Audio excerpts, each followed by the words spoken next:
নমস্কার বন্ধুরা, চামলিস গার্ডেন থেকে আমি চামলি বলছি। আজ আমি একটা তোমাদের নতুন গাছ লাগিয়ে দেখাবো, ঠিক আছে? এই গাছটার আমার অনেক দিন ধরে শখ ছিল, কিন্তু পাচ্ছিলামও না। তো আজকের পেয়েছি। দেখো এই যে গাছটা, দেখো দেখাচ্ছি। এই যে এটা হচ্ছে লাল আমলকি গাছ।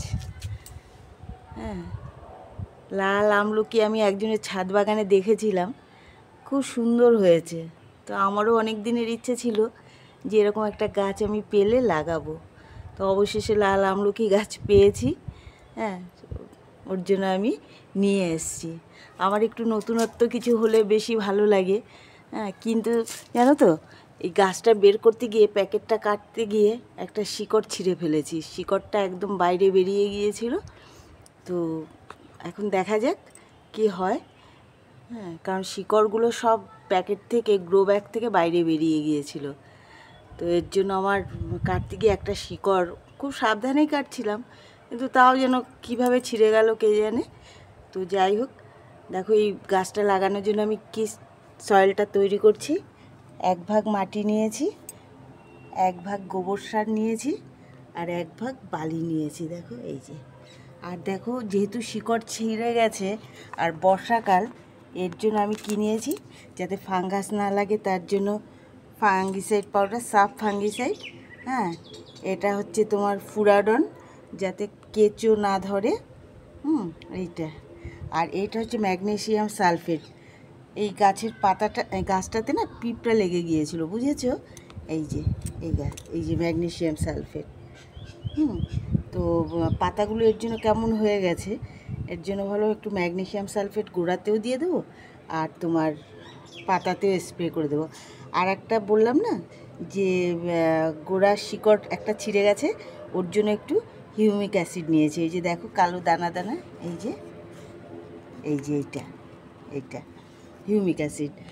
গাছের শিকড় টিকড় ছিঁড়ে গেলে তখন এই হিউমিক অ্যাসিডটা খুব কাজে দেয়, বুঝেছো? রুটটাকে তৈরি করার জন্য হিউমিক অ্যাসিড হচ্ছে একদম পারফেক্ট জিনিস। এর জন্য আমি হিউমিক অ্যাসিড একটু নিয়ে নিলাম। তো এবারে আমরা এই 3টে জিনিস একবারে মিশিয়ে নিয়ে এইগুলো সব, হ্যাঁ,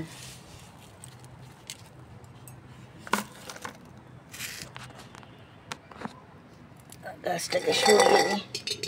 এবার দেখো, বালি, গোবর সার, মাটি সবগুলো একসঙ্গে ভালোভাবে মিশিয়ে নিলাম। শিকড়টা ছিঁড়ে গেছে দেখে না মনটাই খারাপ হয়ে গেল।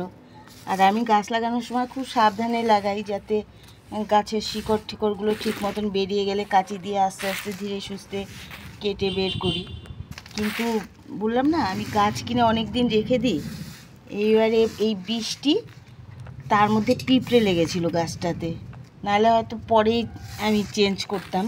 কারণ আরও একটু খাবার দাবার দিয়ে, ধরো হাড় গুঁড়ো, শিংকুচি এগুলো দিয়ে টিয়ে তারপরে বসাতাম। কিন্তু ওই যে গাছে খুব পিঁপড়া লেগে গেছে, হ্যাঁ, এর জন্য আমার গাছটাকে, পাতাগুলোকে খেয়ে ফেলছে। এর জন্য ভাবলাম যে না, আজই বসিয়ে দিই।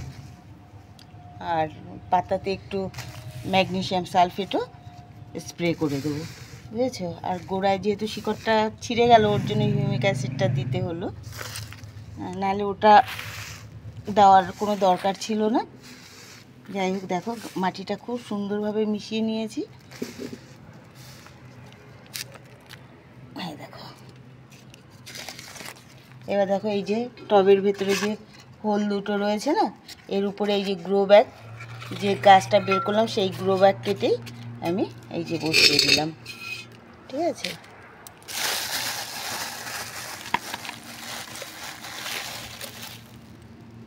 দেখো, এবারে আস্তে আস্তে মাটি দিয়ে দিচ্ছি।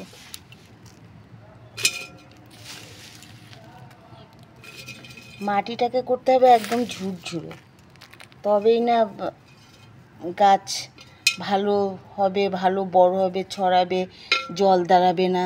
হ্যাঁ, এবারে আমি গাছটাকে বসিয়ে দিচ্ছি। দেখো, দেখলে বুঝতে পারবে শিকড় কত বড় বড়। দাঁড়াও, দেখাতে পারছি না।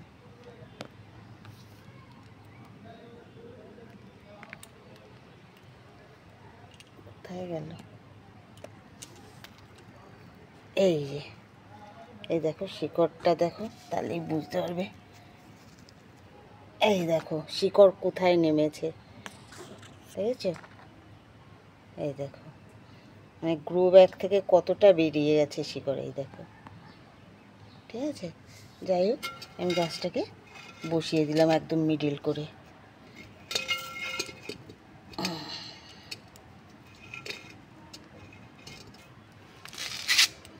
এবার চারিদিক থেকে মাটি দিয়ে দিচ্ছি।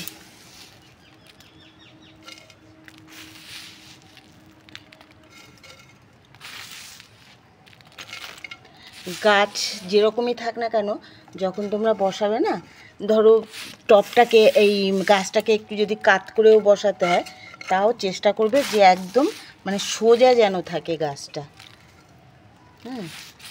গাছটা সোজাভাবে যদি তুমি বসাও, দেখো এই গাছটা কিন্তু আমার বেঁকা ছিল, জানো তো।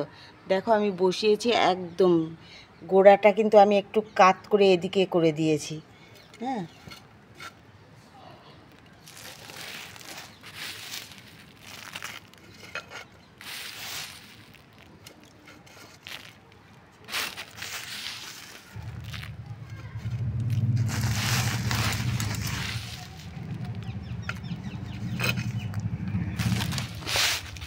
গাছ বসানোর সময় কখনোই অতিরিক্ত সার দেবে না। সারটা তুমি দাও না, গাছটা ধরে যাক ভালো করে, বা যখন তোমার ওই বৃষ্টিটা থাকবে না তখন দাও। কিন্তু এই গাছ বসানোর সময় যদি বেশি সার দিয়ে ফেলেছো না, বেশি বৃষ্টিতে সেই গাছের মানে গোড়া ঠোড়া পচে যাওয়ার একটা সম্ভাবনা থাকে। ঠিক আছে, এমন কিছু দাও যেমন ফুরাডন দিতে পারো, যাতে কেঁচো বা পিঁপড়া টিপড়া না ধরে। তারপরে তুমি সাব ফাঙ্গিসাইড দাও যাতে ফাঙ্গাস না লাগে। হ্যাঁ, তো এইসব জিনিস দাও। কিন্তু ওই যে হাড় গুঁড়ো, শিংকুচি, বাদাম খোল, অমুক তমুক এই বর্ষাকালে একদমই কিছু দেওয়ার দরকার নেই। শুধু একটু ভার্মি কম্পোস্ট নাহলে গোবর সার দাও, তাহলেই হয়ে যাবে। দেখেছো গাছটার পাতাগুলো খুব সুন্দর হয়, জানো তো, লাল। দেখো, দেখতে পাবে পাতাগুলো লাল হয়, কচি পাতাগুলো একদম লাল হয়ে বেরোয়, দেখো।